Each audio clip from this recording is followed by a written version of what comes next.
Hello friends, welcome back to the new video. In this video guys, we are going to talk about how to pair Bluetooth headphone to our Realme phone. Guys, you want to pair this headphone to your Realme phone, so guys you can pair it. And guys, now let's see how to pair headphones to our Realme phone. In this video guys, I am going to show you, and guys I will tell you guys how can you pair it. So first of all guys, click on your phone setting to pair this headphone. Then guys, you can see your Bluetooth setting. Tap here, guys, on your headphones, and guys now on your Bluetooth. Refresh. Device is ready to pair.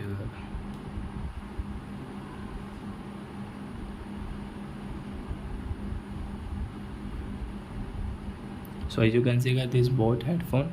So let's click on headphone name, and guys you can see pair up with the device so you want to pair. So guys click on pair, then it will pair in your Realme phone. Then guys you can use this headphone.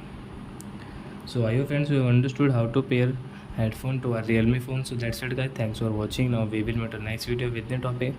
Before going guys, please go and like my video, subscribe my channel. Bye bye friends.